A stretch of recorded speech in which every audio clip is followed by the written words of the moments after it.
अरे बस बस बस, रोक दा।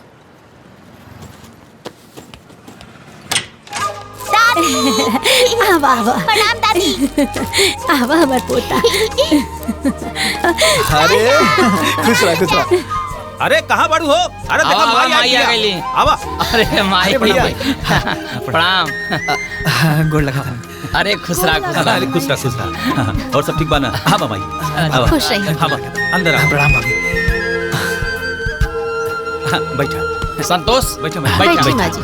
बैगिया वहीं रख दा। हाँ। अरे जल्दी पनिया लेके आवा और सुना मिठाइयों ले लो साथ में। हाँ। और संतोष हाँ भैया।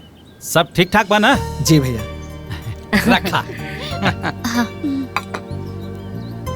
का ए देवर जी? अरे देवरानी पसंद आई नी की ना?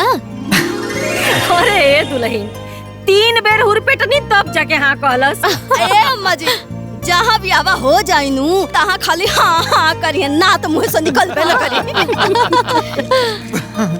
अच्छा माई, आवे में कोनो तकलीफ तो ना न भइल ह?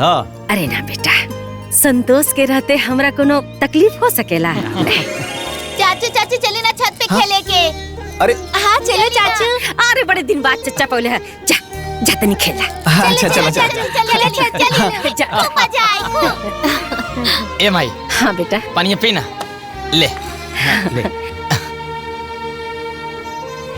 ले पकड़। खो। तुम खो।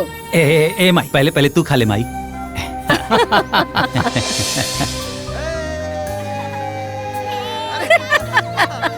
देखो बहुत दिन बाद पौले लड़का के देख कैसे लड़का नियर खेला तो खुद और घरों में न बचवा दिनों भर में 10-12 बेर नहन का नाम लेत रहला। अच्छा माई, ब्याहे के कौन दिन फाइनल कइले बड़े? ए बेटा आगल बनी जाना तो कुल फाइनल हो जाई। अरे माई कैसे प्लान कैले बड़ो? देखा बेटा वो का है ना कि सोचता नहीं ना कि एकर ब्याह खूब धूमधाम से कइल जाए कि देखे वाला कह कि भले सग बेटा ना बा, बाकी ब्याह सग बेटा से बढ़ के कइले बाड़ी। ए बेटा लो जैसे तो लोगन का घर गृहस्थी बसा देले बानी ना, वैसे हमरे जेते जिंदगी ओहो का घर गृहस्थी बस जाई हैं। सेवा कइले बा तो मेवा मिली कि ना? खूब धूमधाम से ब्याह करे के ओकर। हाँ बाकी माई तू कैसे का करबो बतावा ना।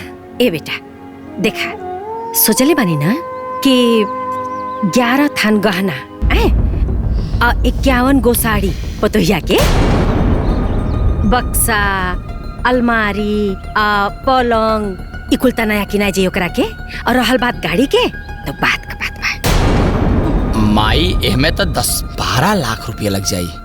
हाँ बेटा लौकी तो का करे के लगावल जाई।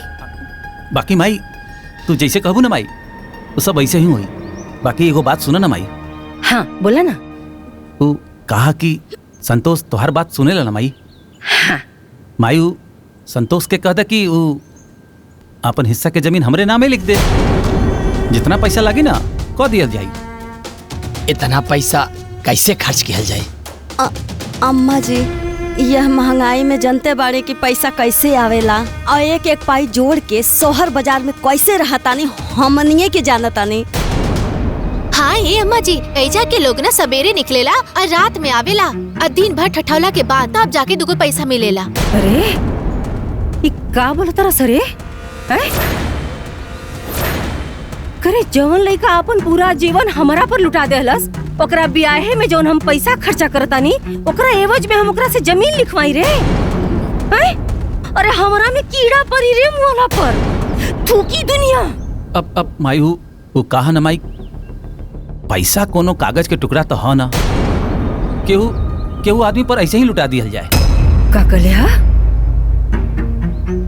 वो केहू बा? वो तोहनी खातिर केहू हो गल बा? करे जवन लइका अपन रोवा रोवा हमरा में खपा देहलस वो केहू बा? जवन लइका हमरा के भगवान से भी बढ़ के मनलस वो केहू बा? अरे तोनन के का पता कि हम कैसे जियतानी, कैसे खातानी, कैसे रहतानी? कुछ पता बात होनी के नहीं के ना? स्कूल का ख्यालो लइका रखा था तो केहू बा?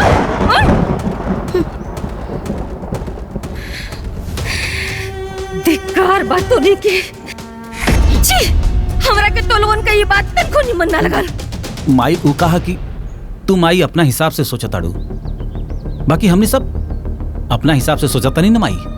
अब इतना पैसा के ऊपर कैसे लुटावा जाए? बाहरे हमार बेटा पतो लोग शहर में आके तो लोगन का ममता ही मर गई रे, इंसानियत सड़ गई। अरे पैसा खातिर तोहनी का हित ना तो रिश्ता ना तो तोड़ता रहा रे। हमरा पास भगवान का देहल बहुत संपत्ति बा बेटा, ओकर बियाह हम आन बान शान से करब और तोहरा से हमरा के कुछ नहीं की चाहत। बस तुम लोगन से इतने विनती बा कि बियाहे में आ जाइए लोगन, ताकि वो बिन माँ बाप के बच्चा की ही न लगे कि ओकर भैया भौजी स्वार्थी हो गइल बाटे। ओह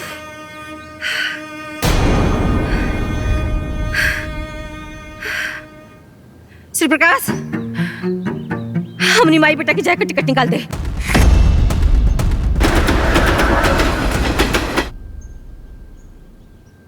अरे बैजंती जल्दी ले आवा नाश्ता, लेट होत बा। देखा तानी एगो गैर लड़का खातिर अपना सग लड़का से यानी रउआ लोग से माज के खिसिया के चाहिए। हाँ, अब बताई लोग महाजी पैसा लुटावत है संतोष के ऊपर, आ चोर बेईमान हमनी के कहत है। अरे कवन माई अपन सग बेटा पतो साथे ऐसे करेले बताई? अरे तने ना बियाह कहनी तो लड़की देखे गनी ता हमनी के पूछनी ना तो गांव वाले की तरह वीडियो कॉल करके दिखावल जाता। भैया माई भी ना ओकरे साथे रहत ओकर स्वभाव बदल गइल बा। अरे नहीं, रउआ लोगन के प्रति ना उनका के माया ममता खत्म हो गइल बा, और ई बात रउआ लोग मान ली। अरे तो खत्म ना होखी, वो संतोषवा गांव में बैठ कर जोतना पट्टी पढ़ावता बस ओतने माजी पढ़ाता नहीं।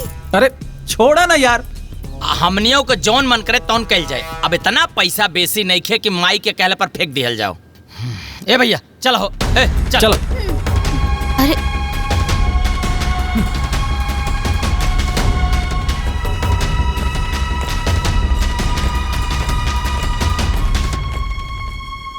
अरे ये दू के दोनों जन ना अपने माई के ममता में मंद बुद्धि हो गल बारे एकदम से। अरे दीदी, अगर हमने इनका के ना समझाई ना तो ये लोग अपन मेहनत के कमाई और अपन संपत्ति उस बुढ़िया और लालची देवरा के दे दी। कहो कलवा पे पाठ यादव का लिखले बाड़ा, पाठ मिश्रा हो ना। अरे तारा काट के ठीक करा। अरे खाली कार्डवा लिखब लोग, ले गरम गरम चाय पी ली। अरे पहुना, अपना जीवन में रउआ कितना बरात कैले हो खब? बाबुआ हमके याद त नहीं बा, तब्बो 1000 से तू ऊपरे होई। अब दूसर का देखे के बाद देखा ये घर में देख ला। संतोष के बड़का बाबूजी के बारात कैनी, संतोष के भाई जयप्रकाश के बारात, श्री प्रकाश के बारात, और अब और संतोष के बारात। अरे मामा, फूफा की उम्र देख के तो क्या नहीं क्यों बुझात? शिव प्रकाश के बियाहे में रउआ तो लौंडा साथे नाचले रहनी। अरे तो अभी कौन बिगड़ल बा, छमक छलो बन के आओ, तोहरो साथे नाचब हो।